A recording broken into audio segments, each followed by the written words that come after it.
Hi you guys, and welcome back to another true crime and makeup time video. If you're new here, my name is Zara and I post a new true crime video every single week. So if you love makeup, you love true crime, what are you doing? What are you doing? Go ahead and subscribe.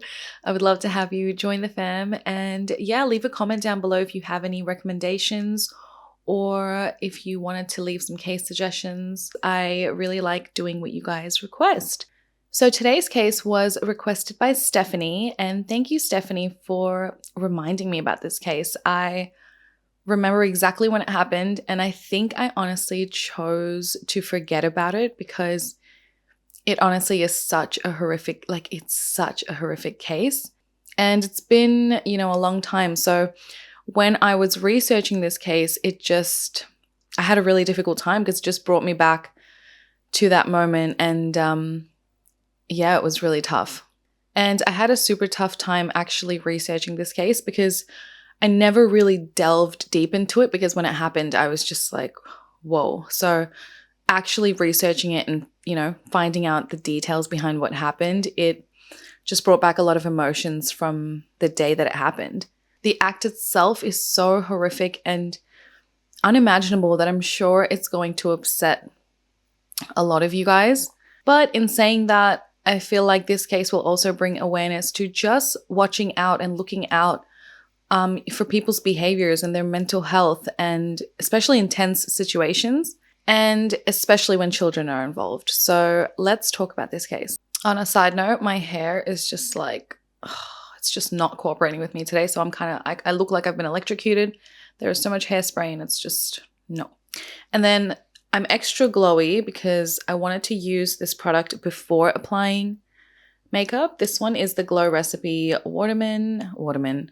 This one is the Glow Recipe Watermelon Glow Niacinamide Dew Drops. So that's the one I'm using. And I love the smell of it. Smells like watermelon. But it does make you look extra glowy. And I've already had this on for 15 minutes, so it's still pretty glowy. Okay, let's get going. So today we're going to be talking about the Freeman family.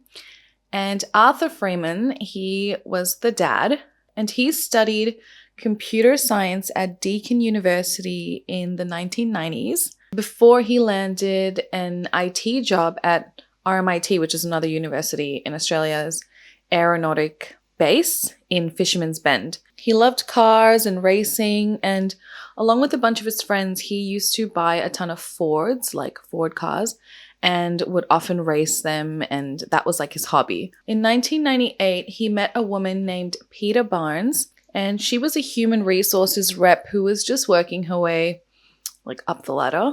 And they fell in love pretty quickly, and they ended up moving together into their own place in North Richmond in Melbourne.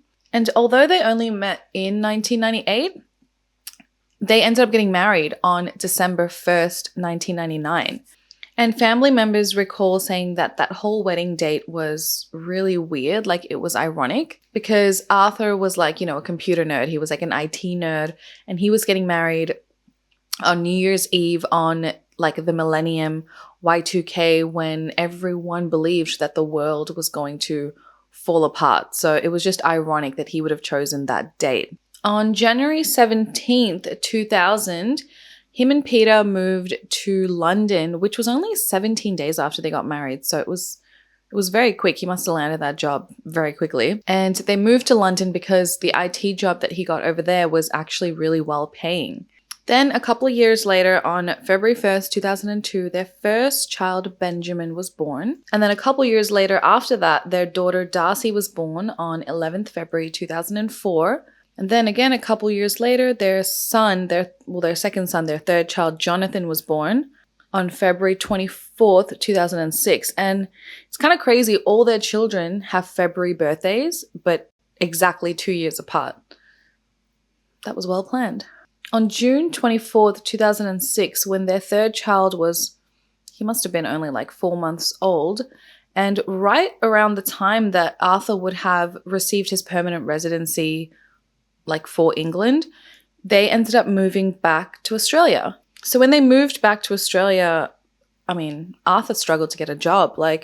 He tried, but he just couldn't get a job, and then he struggled with regular mood swings, and he was always irritable. And if you guys, know anything about divorces and reasons behind divorces, I mean, I've dealt with so many divorces in my life, like a lot, because it's just so common in family law. But anytime finances are involved, whether it's a job, whether it's losing your job, whether it's getting a better job and earning more money, finances, or even just like inheritances, or just how much a couple is spending and things like that, just finances in general, but especially when it comes to jobs and stuff, that always, well, I want to say always, but a lot of the time it causes huge strains on marriages, especially marriages that aren't as strong as they could have been, like, people that get married super quickly and things like that. And that's not to say that you shouldn't get married quickly, but what I mean by that is just in my experience, it's common that happens when people kind of rush into things. So, but then there are some people who get married after 5 months and they're together forever. So it just depends, but I'm rambling. But finances can cause issues in marriages. So due to this, Arthur struggling to find a job, and he also just started to change and his behavior was different. This caused the marriage between Arthur and Peter to come under a lot of strain. And ultimately, just 7 years later, on March 23rd, 2007, their marriage fell apart. And here in Australia, we need to be separated for 1 year before you can officially get a divorce. So Peter and Arthur ended up finalizing and officially getting divorced in June 2008. So 7 years married, and then about 8 years later, they got their divorce finalized. So after their divorce was finalized, Arthur and Peter, they ended up coming up with an arrangement for custody of their children where each of them would have 3 days on and then 3 days off. So the kids would be with Arthur for 3 days. Once his 3 days was up, they'd be with Peter for 3 days, then swap again. So it was just the same cycle, 3 days on, 3 days off. And I'm guessing this arrangement took place from their first the initial separation in March 2007. So I'm guessing, it's not been confirmed, but I'm guessing they were doing this from March 2007 till around June 2008 when they got officially divorced. So around a year they were fine with this custody arrangement. And this custody arrangement, again, it's not been confirmed, but I'm guessing, was just agreed to between the parties, maybe just verbally, maybe just, on like a text between themselves. It wasn't actually officiated by the courts. So then following their divorce in June 2008, Arthur then announces that he plans on going back to Britain to get his permanent residency sorted out, because remember when they left Britain just before the divorce, he was so close to getting his residency, so permanent residency. So after the divorce, he was like, got nothing left here. I'm not getting a job. Nothing's really going well for me. I'm going to go back to Britain, get a job there and live there. So when Peter found out about this, she was just like, no, like I don't want my kids going to Britain. And I understand that, like it's hard, but imagine how custody would work that way. And to be honest, it would be disrupting the kids' lives. So following this, Peter decided to go to the courts and officially make and apply for child custody arrangements formally through the court and through official paperwork. And in doing so, this was going to alter their arrangement of 3 days on and 3 days off. And if the court granted her whatever she was requesting, then that would be official, and Arthur really wouldn't be able to negotiate this. Now, when she did this, and understandably so, not defending him, this enraged Arthur. He was so upset about this. And now it wasn't made really clear, but basically I think what had happened is that in June 2008, when they got their divorce, Arthur was, he told Peter that he was going back to Britain and stuff. And then I think he ended up actually going. So it wasn't really made clear, but it does state that in December 2008, so June 2008, they got divorced. In December 2008, he returned to Australia to sort of get legal advice and fight these child custody arrangements that were officially mandated by the court. So after their divorce, I think he just went to Britain, and Peter probably panicked thinking well, you're in Britain now, you've just left. What kind of child custody arrangements are we going to have? Like, it was kind of, he just left, you know? So in Peter's defense, I understand why she did this. And she did this to protect her kids and, I don't know, protect their routine, protect their life from being disrupted, because Arthur just decided to go back to Britain, maybe without discussing it with Peter. So when Arthur returned back to Australia in December 2008, after seeking legal advice, a court hearing was set for January 2009. And it was set for January 27th or 28th, 2009. But before they could actually attend the hearing, the family had to meet with a psychologist. And this psychologist was supposed to interview everyone in the family, the children, the parents, and you put together her notes so that she could determine or suggest to the courts what was best for the children in terms of the child custody arrangements. And that is really common here in Australia. I'm not sure how it is around the world, but basically the courts in Australia, they always, especially when it comes to children's matters, they always try and do, you know, what is best for the children. Or I should say what's in the children's best interests in terms of when they're determining arrangements like these. So prior to the hearing, Arthur met this psychologist on December 12th, 2008, soon after he returned back from Britain, and he was late to this meeting and to all the subsequent meetings with the psychologist. And during these meetings, when other family members were being interviewed, he would just interrupt them and he would just be super annoying about it. So the psychologist noticed that this type of behavior from Arthur caused the children to become more distressed. And, you know, they're already distressed with the situation. Their parents are separated and, you know, they're arguing between who's going to get the kids. And the psychologist was like, this is causing them to be even more distressed than they needed to be. So after these meetings with the psychologist, she put together her notes and she made her recommendation to the courts. And her recommendation was that the children stay with their mother and they spend time with their father on alternate weekends. So what this means is that the kids would live with their mother, Peter, and every other weekend they would go and live for those 2 days in the weekend with their father. And the psychologist's report stated that Arthur had chronic personality and interpersonal problems that are caused by a tendency to irrationality, contradiction, and a denial of responsibility. And I mean, that's huge when it comes to parenting 3 children. I mean, that doesn't look too good. But despite this assessment, the psychologist also noted that Arthur seemed to have a really warm, loving relationship with the children. Now, as I've mentioned, you know, a few times before, I think I've mentioned it enough, I am a lawyer, so I've seen a lot of these types of cases and I've dealt with a lot of them.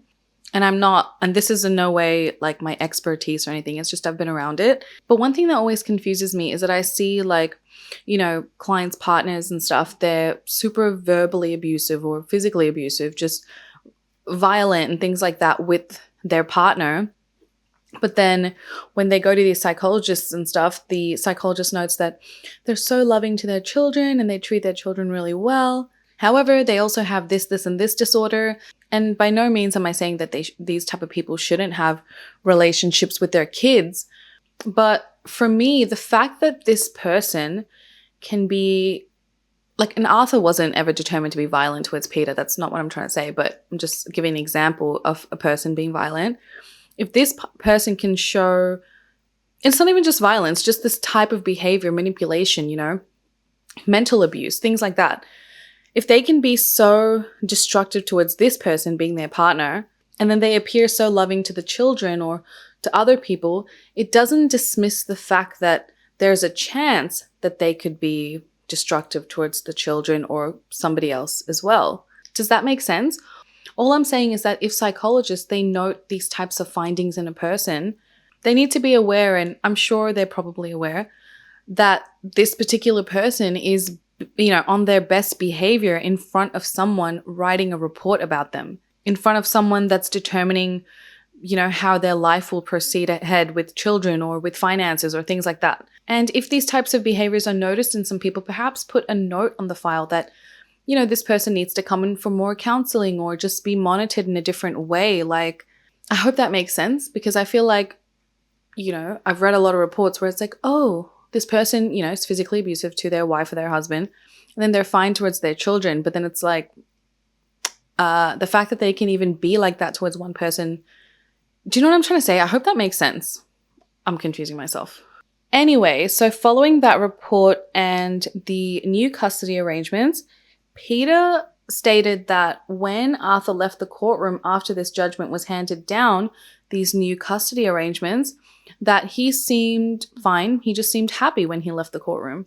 However, to friends, he expressed anger, frustration, and disappointment at the outcome of the child custody arrangements. I mean, he went from seeing his children every 3 days to every other weekend.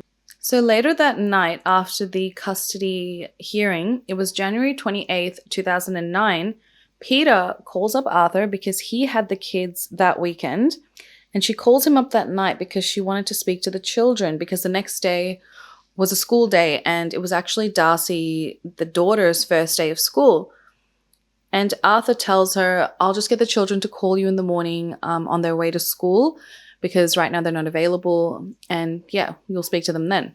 And it was an exciting day the next day. It was Darcy's first day of school. However, Peter never got to speak to her daughter, Darcy, ever again.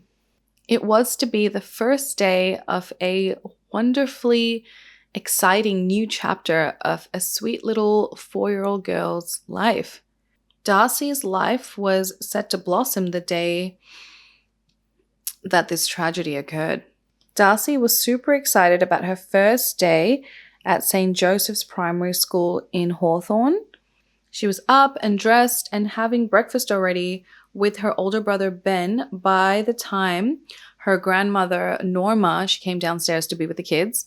And January in Australia is really hot, and her 2-year-old brother Jonathan was still asleep despite being how hot it was. It was January 29th, 2009, and it was a beautiful hot day up at Aries Inlet.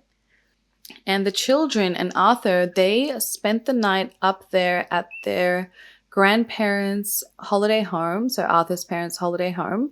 And Aries Inlet is about an 1.5-hour drive away from Melbourne City. And they actually spent the long weekend there. It was the Australia Day weekend, and they spent it up there prior to, the court hearings and stuff. And they bought a bunch of their toys, they bought their scooters, and they were just having a really good time up there. It's like, a little mini vacation. Arthur's father, Peter Freeman, he said that Arthur seemed super distressed about these child custody arrangements, and he actually suggested to Arthur that the children just miss that day of school and just stay at home. Norma, Arthur's mother, said that when Arthur was leaving at around 7:30 a.m. that day, he seemed a little distressed and he was quite short with her, but she didn't have any concerns about the children or their safety or anything like that. Arthur, he had his breakfast before him and the 2 older children, they just loaded all their belongings into his car. And Arthur drove a Toyota Land Cruiser, which was a 4-wheel drive.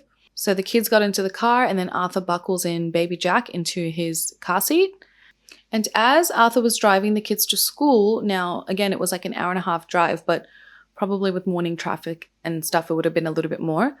So on the way in the car at around 8:09 a.m., he calls his friend Elizabeth Lamb, who lives in the UK, and he tells her that, he lost custody of his children. Elizabeth said he was very upset, and Elizabeth tried to reassure him that, you know what, you didn't lose your children. You'll still see them every second weekend. It's not like the worst thing in the world. But she says that Arthur just wouldn't listen to her, and he just kept crying. And he would ask, who's going to read to the children every night? Who's going to read them books? Because Peter never read them books. Arthur was also upset at the fact that Peter had actually taken out money from their joint account she took out the proceeds from the sale of their London home. And he was even more upset that the court determined that, this in fact was okay, and that out of the total sale proceeds that he was only entitled to $15,000 of that entire sale. Arthur was further concerned that because of this, he wouldn't have any money to take care of his children, let alone take care of himself. Elizabeth stated that from the way he was sounding on the phone, she was afraid that he was going to kill himself, that he, sounded that depressed. She said she just had this bad feeling, and she tells Arthur on the phone, like, look, don't do anything stupid, that the children, they still need their father. And he didn't say anything, and he just kept crying. Since it was quite a long journey, Arthur had to drive over the Westgate Bridge, which is an iconic site in itself.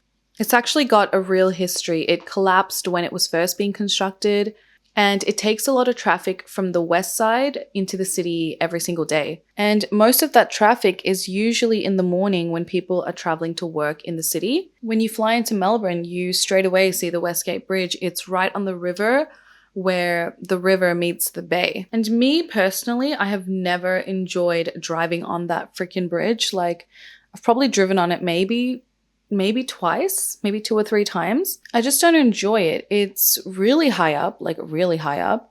And I always find there's always traffic on it. And actually getting through the bridge and making it through driving along the bridge is actually a really long drive in itself. So I've always hated driving on that bridge. I just never enjoy it. Now, on the other side of the bridge, in Hawthorne, there was Peter. She was waiting at St. Joseph's Primary School, and she was waiting for the children to arrive because since it being Darcy's first day of school and they were, on that little vacation at the grandparents' holiday home, Darcy did not have her school uniform with her. And she had discussed this with Arthur and said that she was going to be there with the school uniform so that Darcy could have it ready and waiting for her and change into it for her first day of school. Around 9 a.m., Peter ends up calling Arthur because it's 9 a.m. School's already started because they hadn't arrived at the school. So she was like, where are you guys? Like, hello, it's Darcy's first day of school. I can't believe you basically made her late. So Peter calls Arthur. He picks up the phone and she goes, oh, hey, where are you guys? Where's Darcy? And the only thing Arthur said to Peter was, say goodbye to your children. And he hung up the phone. Peter obviously panics, so she rings Arthur back and he tells her this time, you will never see them again. And I mean, what a horrific thing to say to a mother, to a parent, And Peter just panicked. Peter then immediately phones her lawyer. She talks to the school principal and then she calls the police and reports the children as missing. And then following this, she goes back to her home because she wants to gather photos of the children. Okay, so I'm going to warn you guys that this next bit is going to be pretty distressing. It was a hot, steamy morning when Arthur Freeman decided to pull over at the top of the Westgate Bridge on his way back to Melbourne with his 3 children, Ben, aged 6, Darcy, aged 4, and Jonathan, aged 2. Arthur, he stops his car on the side of the bridge with his hazard lights on, and he asks his daughter Darcy to climb into the front seat. He takes her out of the car. Carries her to the side of the bridge, hangs her over the railing, and then drops her over the edge. He then puts both his hands on the railing, looks over the edge, and then casually walks back to his car. And then moments before this, a truck with a dash cam ends up capturing the car pulled over on the side of the road with the hazard lights flashing. And thank God this truck's dash cam didn't actually capture the moment that he threw Darcy over the edge, because whoever would have had to watch that, all the investigators, they would never get over that ever. It's just so upsetting, like the thought that a parent could even, do that to their own child. So a witness, Barry Nelson, he was driving across the Westgate Bridge at around 9:15 a.m. that morning with his wife, Michelle, who was sitting beside him. And as they were driving, they see this man. He gets out of his vehicle and he's carrying a small child with him. And these witnesses, they thought that this man was taking his child out of the car because, the child probably had to use the bathroom or something like that. So that's what they assumed that he was doing. In the next few seconds, Michelle states that her husband Barry said, "Oh my God, he's going to throw that child over the bridge." And Barry says that the child looked like the whole body of the child had been tensed up and had a fright reaction because her whole body had stiffened up when he was carrying her and dangling her over the edge. Barry says that it was like he was holding a bag over the edge and he just tipped it over. Barry states that he couldn't believe what he had just seen. He couldn't, and he was just sick over it.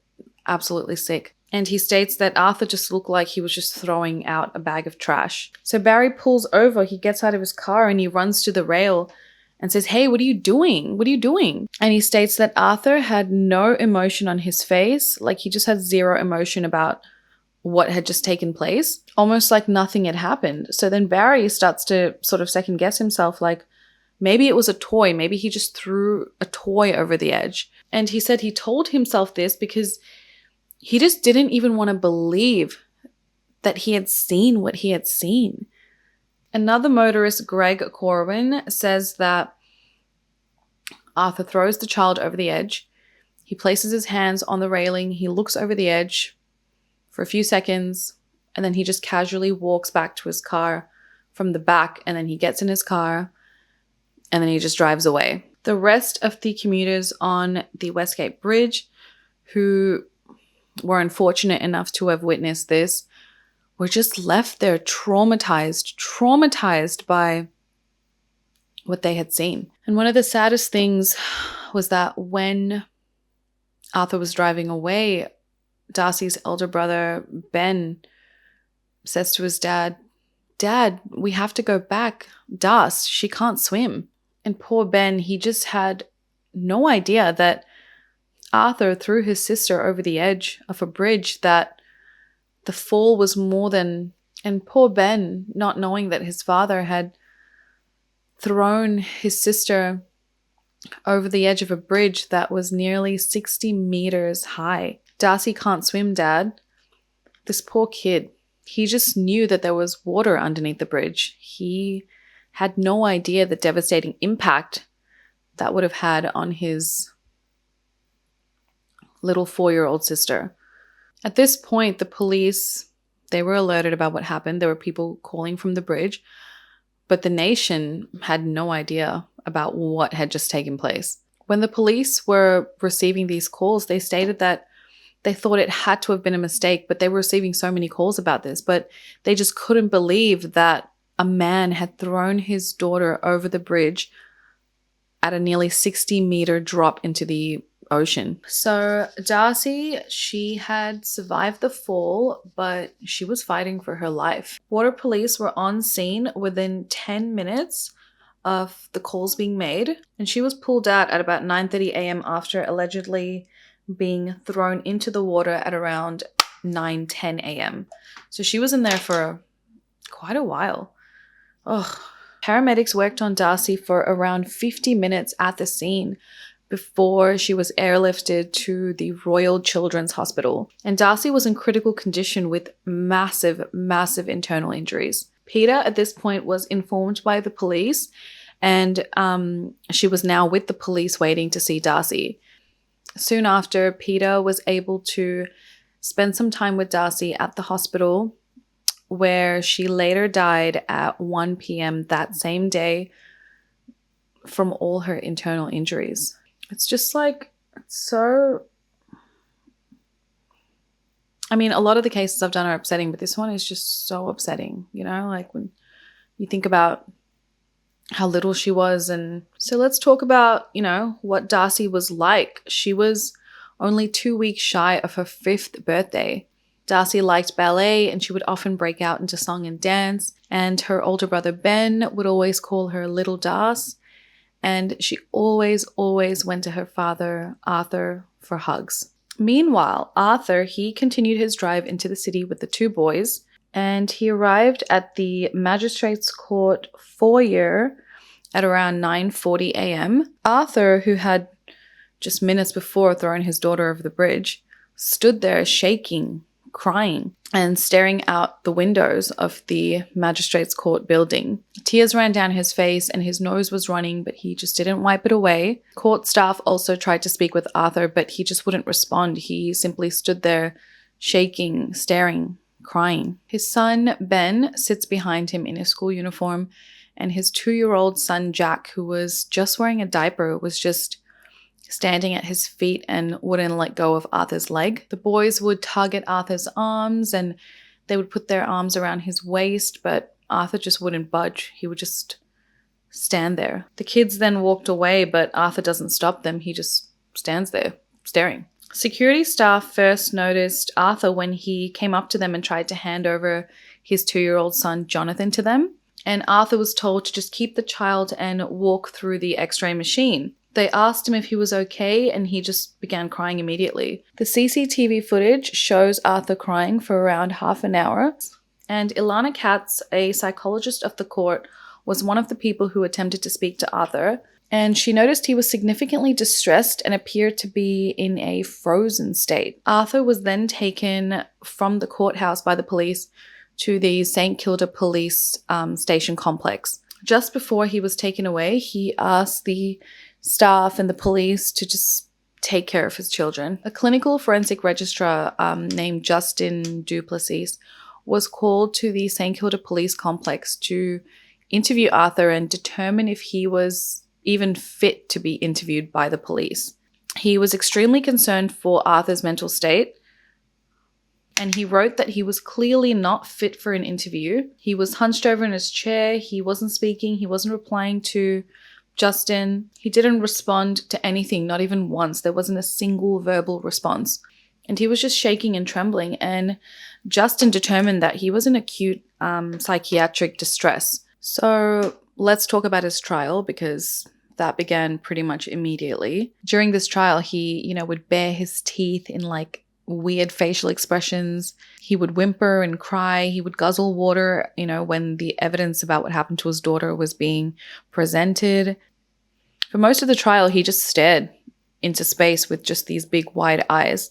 And for 35 years, until January 29th, 2009, Arthur was considered harmless. He was an IT geek who did really well as a database administrator in London. He played tennis weekly. He kept busy riding bikes and tinkering with his, cars. Since he was a boy, he drank beer. He went on skiing trips. He led this fairly normal life. From the time he was in school till he, was an adult, he just lived this ordinary life. Ordinariness was his thing. More than anything else, it seemed that he valued his time with his children, that he wanted more time with his children, who, for a period of time, Arthur, he cared for his children full time. He played beach soccer with them. He would take his daughter to ballet classes. And like I said before, Darcy would always look to him for hugs. He was her dad. No one could quite explain how this had happened, not then and even now, and then even during his trial. Even Arthur himself, who said he had no memory of the incident, who now tends to the tomatoes in his prison garden. And apparently those tomatoes are doing pretty well. So during the trial, Arthur pleaded not guilty because his defense stated that he was mad. He wasn't bad. And there was a trial showdown, with medical experts throwing out terms like dissociative state and insane automatism. And it was just all this legal jargon. And this was probably, used by the defense to confuse the audience and the jury, who each day were reminded of Darcy's little life and the fact that this sweet little girl was just never coming back after what her own father did to her. A lot of the reasoning behind this incident and a lot of the weight of it was placed on these issues of custody, which was settled only a day before Arthur did this to his daughter. There were so many questions by the public. Why did Arthur, someone who was a loving dad, do this to one of his own children in one of the busiest places in Melbourne? Who could do something so terrifying and disturbing to someone who was so trusting and relied on them? The original plan was that Arthur's father, Peter, he was going to drive the 3 children back to Melbourne the day before. So I think it was a Sunday. And what if that had happened instead? Was Arthur mad, bad, or sad, or all of the above? Even the judge presiding on the case, his name was Justice Paul Colin. He was a man known to be super stoic, super reserved in his judgments.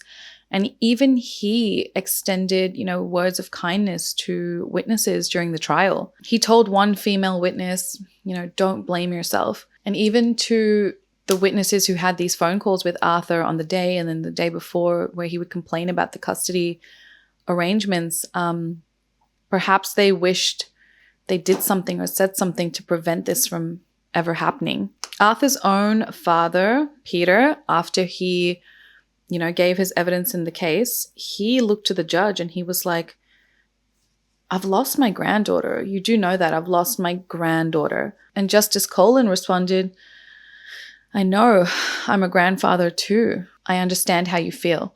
Which again, I've been in, courtrooms and stuff, and the judges usually never really relate to people in the cases, witnesses and stuff like that. So that shows you how much this judge was moved by what had happened. The jury members filed in every single morning, instructed to do something that was impossible, get inside of the head of this father who worried, in his absence that, not having majority custody of his kids, that in his absence that no one would read bedtime stories to his kids. Who would read the bedtime stories to his children? That's what he was concerned about. A father who wanted to be a huge part of his children's lives. A father who killed his daughter for reasons that will never make sense. And in doing so, he has ruined the lives of all the 3 little souls that he helped bring into this world, his 3 children. Another thing was that Arthur, when he was on the phone to Peter, he said to her, say goodbye to your children. Was he intending on hurting all the children? All 3 of them? Was one, death supposed to be 3?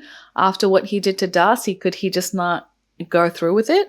Darcy's older brother Ben was the only one who could offer any testimony about what took place inside that car.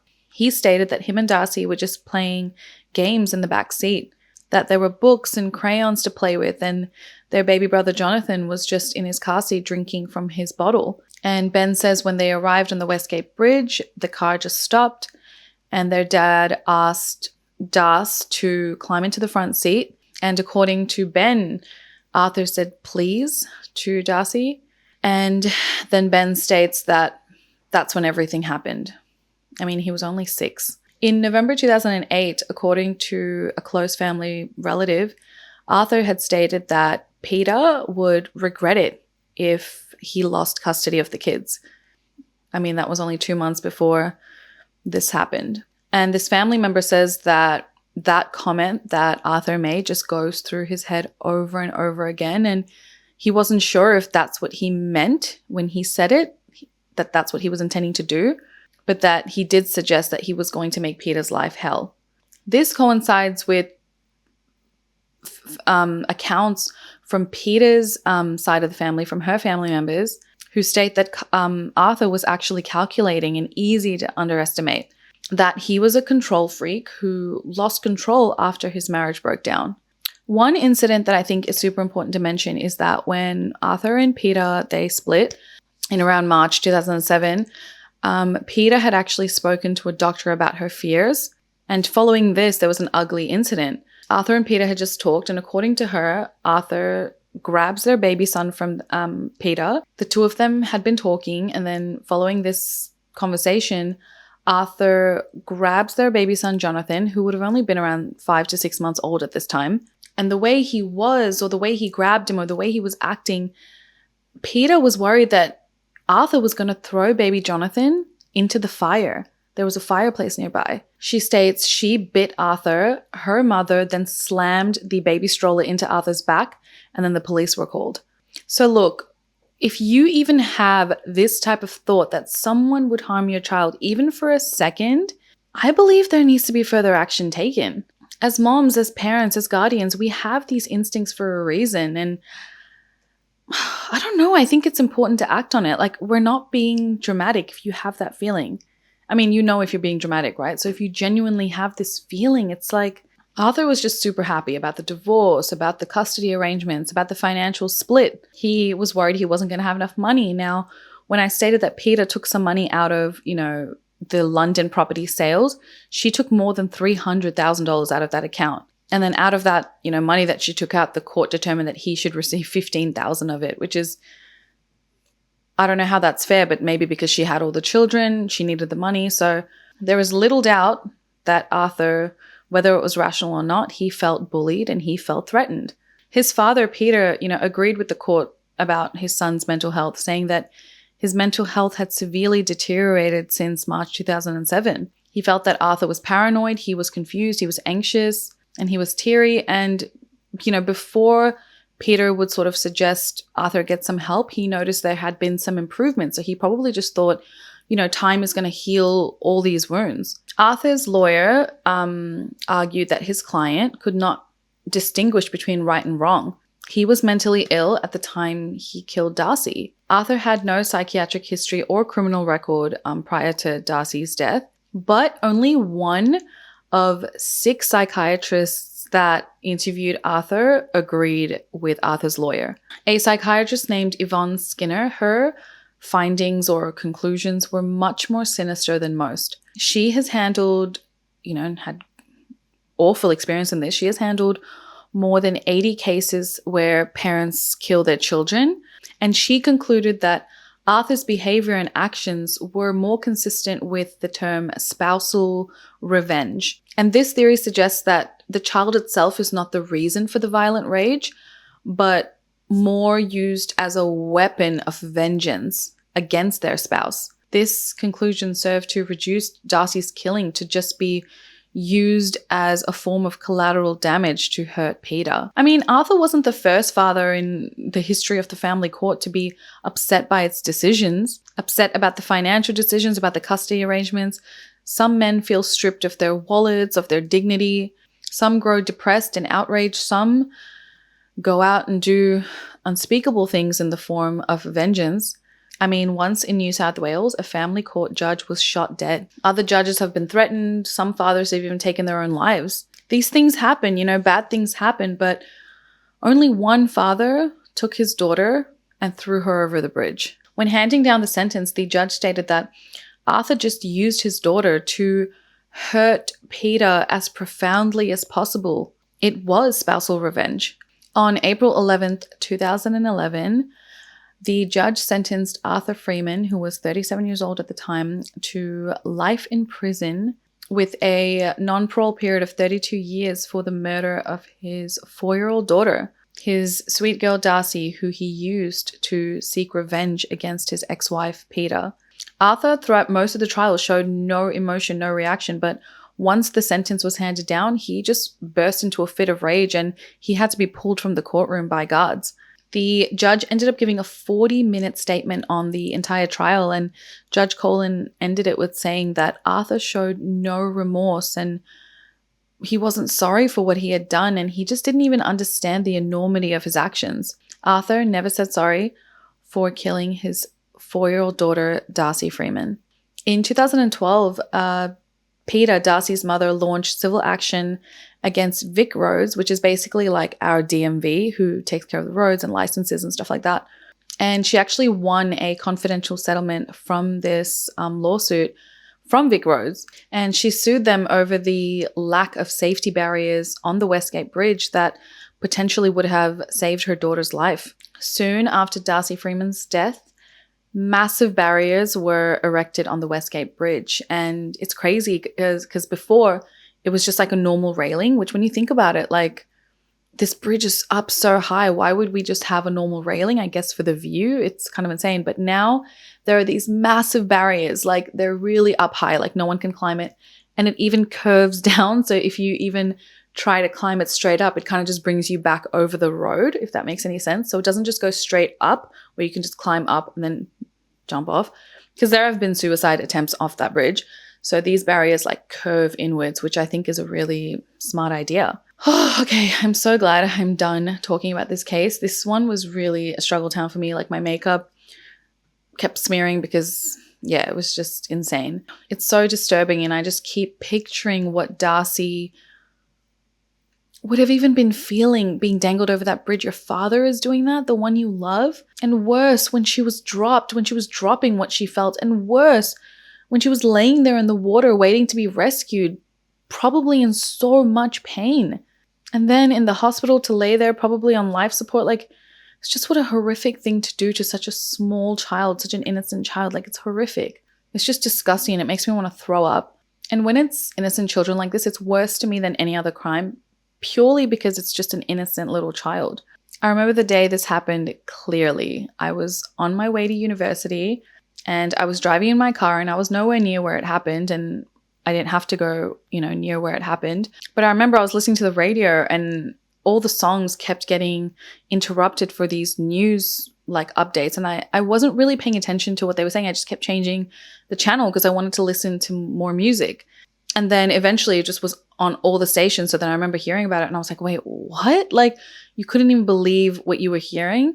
And then when I actually got to university, all the teachers were talking about it, all the students were talking about did you hear what had happened? And it was such a horrific thing that I just remember that whole day was based on that, And Melbourne for the entire week, I feel like, just had this intense, gloomy vibe over it. And it was fresh into the new year. So what a horrible thing. What a horrible way to start 2009. Oh, I can't even. Anyway, what do you guys think of this case? Have you heard about it before? Thank you so much, Stephanie, once again for requesting this, even though I'm kind of I have to talk about it, but I think it's good to share it, and hopefully we can all be aware of mental health issues or signs of it, Thanks so much for watching, guys. I hope you enjoyed today's video. If you did, make sure to hit that like button. Make sure to subscribe if you haven't already. And if you want to watch some of my other videos, click over here, and I will see you in the next one, guys. Besitos. Mwah. Bye.